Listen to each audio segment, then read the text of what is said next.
आज जो हम टॉपिक स्टार्ट कर रहे हैं उसका नाम क्या है? विभाज्यता। ठीक है, तो मिशन कोशिश में ये तुम्हारे रिवीजन के अंतर्गत आ रहा है। ठीक है, तो हमें कितने तक की सीखनी है? पहले हम किसी याद करेंगे दो की। तो आप में से कौन बताएगा कि दो की विभाज्यता कैसे निकालते हैं? कौन बताएगा? बताइए, कोई भी बताइए। सर, जिसकी इकाई में 0, 2, 4, 6, 8 हो तो वह 2 से विभाजित हो जाती है। Very good. जिसके इकाई का अंक सम संख्या होती है वो 2 से विभाजित होता है, या ये कह सकते हैं जिसके इकाई का अंक 0, 2, 4, 6, 8 हो वो 2 से विभाजित होता है। जैसे लिखिए 6, 2, 8, 4, क्या ये 2 से विभाजित होगा? हाँ। ठीक है, तो ये 2 से विभाजित होगा। अगर लिखा हुआ है ये 4, 4, 3, 0, 5, क्या ये 2 से विभाजित होगा? क्योंकि इसका इकाई का अंक क्या है? 5, जो कि विषम अंक है, इसलिए ये 2 से विभाजित नहीं होगा। तो हमें ये ध्यान में रखना है कि जो हमारा इकाई का अंक है अगर वो सम है तो वो 2 से विभाजित, पूरी संख्या 2 से विभाजित होगी, और अगर विषम है तो वो 2 से विभाजित नहीं होगी। ठीक है, 3 की विभाज्यता। ठीक है, कोई संख्या 3 से विभाजित कब होगी? जैसे एक संख्या लिखी है ये 6, 8, 3, 5, तो कौन बताएगा कि ये 3 से विभाजित है या नहीं है? बताओ। सर, इसकी इकाई में 5 है तो विषम संख्या है। गलत जवाब, आप बताओ। सर, संख्याओं को अगर 3 के पहाड़ी में आता है तो 3 से वेरी गुड। संख्याओं का जोड़ 3 के पहाड़ी में आता है, तो हमने इसको जोड़ के देखा कितना आ रहा है यार, देखिए 8, 6, 14, 3, 17, 5, 22। क्योंकि ये 3 के पहाड़ी में नहीं आ रहा है 22, तो ये 3 से विभाजित नहीं होगा। अगर हम दूसरी संख्या लिखते हैं 6, 2, 1, 0, 5, 4, क्या ये 3 से विभाजित होगा? फिर क्या करेंगे? जो भी अंक है उन सबको जोड़ेंगे। क्या है? 6 + 2 + 1 + 0 + 5 + 4। जल्दी से करिए, कितना हुआ? 18 हुआ ना? 18, और 18 किसके पहाड़े में आता है? 3 के पहाड़े में आता है, अतः ये संख्या क्या होगी? 3 से विभाजित होगी। तो समझ में आ गया? 3 से विभाजित तरीका ज्ञात करने के लिए करते हैं, अंकों को जोड़ देते हैं। अगर अंकों का जोड़ 3 का गुणा जाता है या 3 से विभाजित होता है या 3 के पहाड़े में आता है तो वो संख्या 3 से विभाजित होगी। ठीक।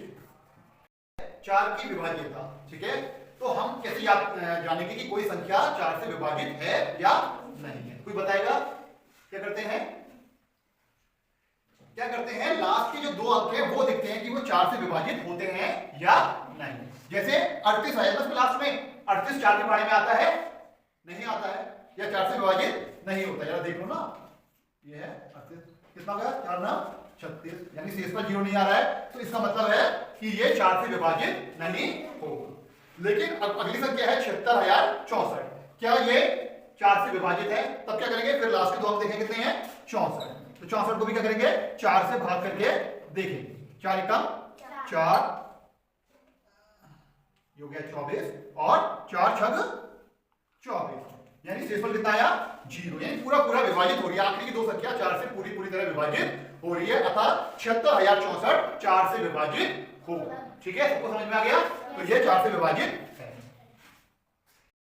5 की विभाज्यता। तो 5 की विभाज्यता बहुत ही आसान होती है कि अगर इकाई का अंक 5 या 0 है तो वो 5 से विभाजित होगा।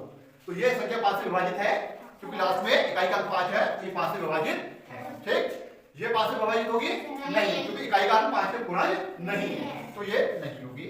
और 76,580 लिखा है, ये क्या 5 से विभाजित है? क्योंकि आखिर में क्या है? 0। मैंने आपको बताया अगर इकाई का अंक 0 या 5 होगा तो वो 5 से विभाजित होगा, तो ये भी 5 से विभाजित तो आ गया होगा। ठीक। 6 की विभाज्यता। तो 6 का क्या नियम है कि अगर जो संख्या 2 से भी विभाजित हो और 3 से भी विभाजित हो तो वो ही 6 से विभाजित होगी। ठीक है, तो इसका इकाई का अंक कितना है? 4। तो ये कितनी 2 से विभाजित है ना? 2 से विभाज्य है ये, तो ये 2 से विभाज्य है। अब देखते हैं 3 से, तो 3 से विभाज्य है, होगी कि नहीं होगी? अंकों को जोड़ो, कितना आ रहा है?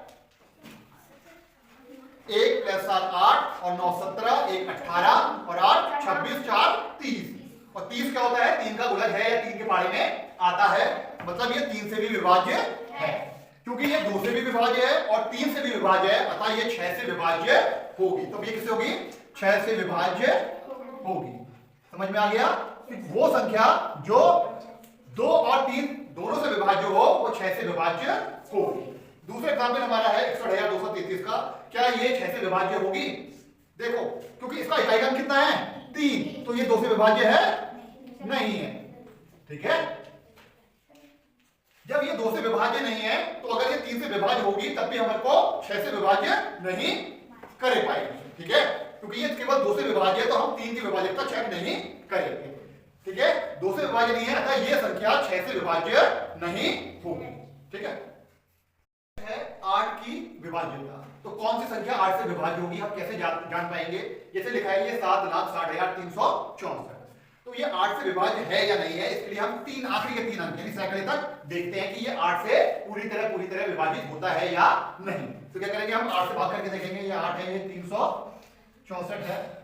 8 चक्को 32, कितना बचा? 6 में से 2 गए, 4, कितना हो गया? 44। 8 पंजे कितना हुआ? 40। शेषफल कितना आया? 4। तो क्या यह संख्या 8 से विभाजित है? नहीं है, ये 8 से विभाजित नहीं होगी। ठीक है, थोड़ा नंबर चेंज कर देते हैं समझाने के लिए। अगली संख्या है 8,95,152। तो क्या ये 8 से विभाजित होगी? इसलिए वो करेंगे आखिरी के 3 अक्षर, 3 जो है सैकड़े तक की संख्याएं हैं, ठीक है, उनको विभाजित करके देखेंगे। किससे? 8 से। तो कितना है? 112 विभाजित बाय कितना डिवाइड करते हैं? 8 से। 8 1 8। तो शेषफल कितना आ गया? 11 में से 8 गया, कितना बचा? 3, और ये हो गया 32। 8 चक्को 32। तो यानी सैकड़े तक की संख्या यानी आखिरी की 3 संख्याएं 8 से पूर्णतः विभाजित है, यानी कि 8,95,112 8 से विभाजित हो। समझ में आ गई? क्या देखेंगे? आखिरी की 3 संख्याओं को 8 से भाग करके देखेंगे। अगर शेषफल शून्य आ रहा है तो वो 8 से विभाजित होगी, अगर शेषफल शून्य नहीं आ रहा है तो वो 8 से विभाजित नहीं होगी। ठीक है, थैंक यू। की विभाज्यता, इसमें क्या करते हैं? इसमें भी हमें कुछ नहीं करना है, इसमें अंकों का जोड़ देखते हैं। ठीक है, 6 + 3 + 0 + 8 + 1 कितना आ गया? 6 3 9, 1 10 और 8 18। अगर अंकों का जोड़ 9 के पहाड़े में आ रहा है, ठीक है, तो वो क्या होगी? 9 से विभाज्य होगी। ठीक है, नेक्स्ट है 10 की विभाज्यता। तो 10 की विभाज्यता क्या है? अगर आखिरी में 0 है तो यानी कि वो क्या होगा? 10 से विभाजित होगा। ठीक है, तो ये लिखा हुआ है 86,430, तो ये 10 से विभाजित है। और हमें ये देखना है इकाई के अंत में 0 होना चाहिए। जिस भी संख्या के आखिरी इकाई में 0 है तो वो 10 से विभाजित होगा, अन्यथा कोई भी अंक हो तो वो 10 से विभाजित नहीं होगा। ठीक है, अगली है 11 की विभाज्यता।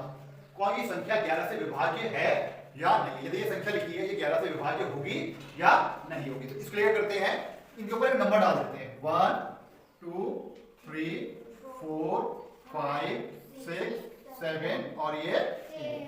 अब जो सम स्थान पे नंबर है, सम में कौन कौन है? 2 4 6 8। इन नंबरों के नीचे जो संख्या है उनको हमें जोड़ना है। ठीक है, तो 2 के नीचे क्या है? 0, 4 के नीचे क्या है? 9, 6 के नीचे क्या है? हाँ, और 8 के नीचे क्या है? 7। कितना है इनका जोड़ देखिए, 9 और 1 10 और कितना? 7 17। अब हम विषम स्थान पे जो संख्या है उनको जोड़ेंगे। विषम पे कौन कौन है? 1 के नीचे है 8, 3 के नीचे क्या है? 5 के नीचे और 7 के नीचे 0। इन सबको जोड़ा, कितना आया देखिए? 8 3 11 6 17। इनका जोड़ भी कितना आ रहा है? 17। अब सम स्थान में से विषम स्थान के जो जोड़ आए हैं उनको घटा देंगे। 17 - 17 = 0। यदि सम स्थान के जोड़ों को और विषम स्थान के जोड़ों को घटाएं और अंतर 0 आए या 11 का गुणज आए, ठीक है, तो वो संख्या 11 से क्या होगी? विभाजित होगी। समझ में आ गया ना? क्या करते हैं? पहले जो संख्या है उसके ऊपर नंबरिंग कर लेते हैं। 1 2 3 4 5 6 7 8। तो जो सम स्थान पे है कौन? 2 4 6 8 उनका जोड़, और जो विषम स्थान पर है 1 3 5 7 उनका जोड़। ठीक है, फिर दोनों जोड़ों को घटा देते हैं। घटाने पर अगर या तो पता 0 आना चाहिए, 0 आना चाहिए, या 11 का पहाड़ा आना चाहिए। यानी 11 आ सकता है, 22 आ सकता है, 33 आ सकता है, जो भी आए 11 का गुणज आएगा। वो संख्या 11 से विभाजित होगी, अन्यथा 11 से विभाजित नहीं होगी। तो विभाज्यता में सबसे जो कठिन लगता है वो 7 की विभाज्यता होती है, और जनरली वो 3 ही होती है, ठीक है। तो 7 की विभाज्यता का बिल्कुल सिंपल नियम है, अगर कई कंडीशन में भी आए तो ध्यान रखिएगा कि अगर कोई संख्या 6 बार रिपीट हो रही है, 6 बार रिपीट हो रही है, जैसे कितना है 1 2 3 4 5 6, तो ये 7 से विभाजित होगी। ये कितनी है 1 2 3 4 5 6 बार एक रिपीट है ना, तो ये भी 7 से विभाजित होगी। या कोई 12 बार है, जैसे ये 7 कितनी बार है 12 बार, तो भी ये भी किससे होगा 7 से विभाजित होगा। अगर यहाँ 8 भी 12 बार लिखा होता, ठीक है, 8 कितनी बार लिखा होता 12 बार लिखा होता, तो वो भी 7 से क्या होता विभाजित होता। तो समझ में आ गया। कोई भी संख्या अगर 6 बार रिपीट है या 12 बार रिपीट है, एक ही संख्या, ठीक है, लगातार 6 बार है या 12 बार है या 18 बार है, 6 के गुणज में है, तो वो संख्या 7 से विभाजित होगी। तो ये कंडीशन के लिए। हाँ, अब एक दूसरा है तरीका, ये संख्या है 6 बार है लेकिन इसमें रिपीट टर्म नहीं है, तो क्या ये 7 से विभाजित होगी या नहीं होगी। तो इसमें क्या करते हैं हम इकाई के अंक का दुगुना करते हैं, तो 4 गुणा 2 बराबर कितना हो गया 8, ठीक है। और शेष बचे संख्या से उसको हम क्या कर देते हैं घटा देते हैं। इसमें हमने 8 घटाया तो कितना बचा, बताइए बताइए कितना बचा, जल्दी कैलकुलेट करो। 4 7 8 3 8 4 7 8 8 3 8 3 8, ये बचा, ठीक है ठीक है। अब फिर इसके इकाई का अंक कितना है 8, इसका दुगुना हम फिर करेंगे, कितना हो जाएगा 8 गुणा 2 बराबर 16।